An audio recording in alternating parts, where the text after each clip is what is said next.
সংসদে দেখেছেন প্রথম দিন স্পিকার মহোদয়ের নির্বাচনের পরে প্রথমে সংসদ নেতা বক্তব্য দিয়েছেন, তারপরে আমার সুযোগ ছিল। আমি সেখানে অনুরোধ করেছি, আসুন এই সংসদকে আমরা একটা উদাহরণ বানাই। অতীতে এই সংসদে দাঁড়িয়ে জনগণের কল্যাণের চাইতে পরস্পরের চরিত্র হননে সময় ব্যয় হয়েছে বেশি। কাদের টাকায় সংসদে বসি? জনগণের ট্যাক্সের টাকা খরচ হয়, প্রতি মুহূর্তে প্রায় 60 লক্ষ টাকা সেখানে খরচ হয়। এটা কি মামুলি কথা? এই টাকা খরচ করার ক্ষেত্রে আমাদের কলিজা কাঁপবে না যে এই টাকাটা জনগণের? অতএব জনগণের টাকা সদ্ব্যবহার করার জন্য জনগণ 300 আসনে আমাদেরকে ভোট দিয়ে সেখানে পাঠিয়েছে। সেখানে গিয়ে আমরা অশ্লীল বাক্য বিনিময় করব, অযথা সময় কাটাবো এবং জনকল্যাণে কোনো আইন করতে গেলে বাধা পাবো, এটা আমাদের কাম্য না। জনকল্যাণে যে আইনই হবে সে আইনের প্রতি উভয় পক্ষের শ্রদ্ধাবোধ থাকতে হবে, সমর্থন থাকতে হবে। আমরা সেটা ব্যক্ত করেছিলাম এবং স্পিকারকে অনুরোধ করেছিলাম, মাননীয় স্পিকার, এখানে কেউ অশ্লীল কথা বলতে গেলে আপনি পারমিট করবেন না, দয়া করে দেন এন্ড দেয়ার আপনি থামাই দিবেন। এ পর্যন্ত বড় কোনো ব্যতিক্রম হয়নি। আমরা দোয়া করি আরও সুন্দর হোক পার্লামেন্ট। কিন্তু এই যারা পার্লামেন্টে যাবেন তারা যদি মানুষ খুন করে ভাই পার্লামেন্টে যান, তারা গিয়ে দেশবাসীর জন্য কি করবেন বলেন তো দেখি? মানুষের জীবন নিয়ে আমাকে পার্লামেন্টে যেতে হবে কেন? আমি তো যাব মানুষের জীবন, সম্পদ এবং ইজ্জতের পাহারাদার হওয়ার জন্য।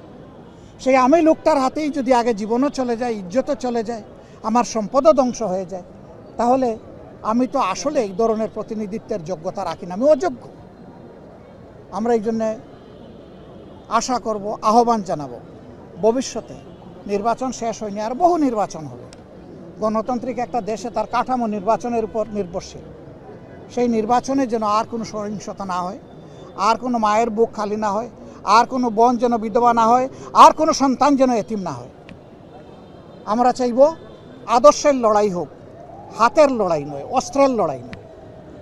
আল্লাহ তাআলা এমন একটা দেশ আমাদেরকে সবাই গড়ে তোলার তৌফিক দান করুন। আপনারা দীর্ঘক্ষণ ধরে এখানে অপেক্ষা করছেন। আমরা এই হাসপাতালে গিয়েছি, রুগীকে দেখেছি, পার্শ্ববর্তী রুগীদেরকে যতটুকু সম্ভব দেখেছি। সবার জন্য আমরা আল্লাহর দরবারে হাত তুলে দোয়া করেছি, দেশবাসীর জন্য দোয়া করেছি, আমাদের সকলের জিন্দা মুর্দার জন্য দোয়া করেছি। এবার সাংবাদিক বন্ধুদের জন্য বিশেষ একটা দোয়া করতে চাই। আপনারা রাষ্ট্রের চতুর্থ স্তম্ভ, আপনাদের দুটি চোখ, আপনাদের বিবেকের আরও দুটি চোখ, এই 4টি চোখ যতক্ষণ তাজা থাকবে জাতি ততক্ষণ ঠিক পথের উপরে থাকবে। আর আপনাদের এই 4টা চোখ যদি কোনো কারণে এলোমেলো ব্যর্থ হয়ে যায়, বাকি 3 স্তম্ভ কাজ করবে না। ওই 3 স্তম্ভকে জায়গায় রাখার জন্যেই এই চতুর্থ স্তম্ভকে পাহারাদারের ভূমিকা পালন করতে হবে। এবং তা যদি আপনারা করতে পারেন, সত্যিই আপনারা কলম যোদ্ধা, সত্যিই আপনারা বাঘ যোদ্ধা।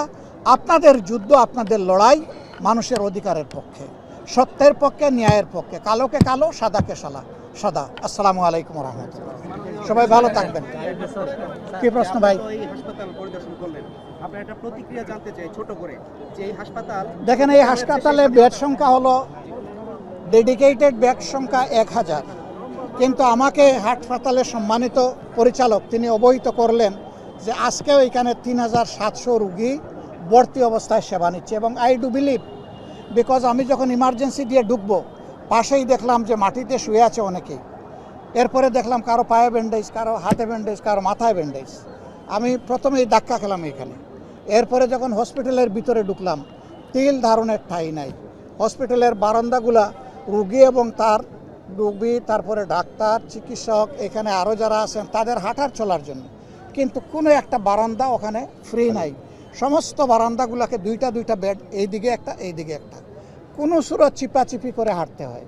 এটা প্রমাণ করে যে আমরা আমাদের স্বাস্থ্যসেবায় জনগণের উপরে আমরা সুবিচার করছি না। অথচ একটা সুস্থ সবল জাতি গঠনের জন্য জনস্বাস্থ্যর সুস্থতার কোনো বিকল্প নেই।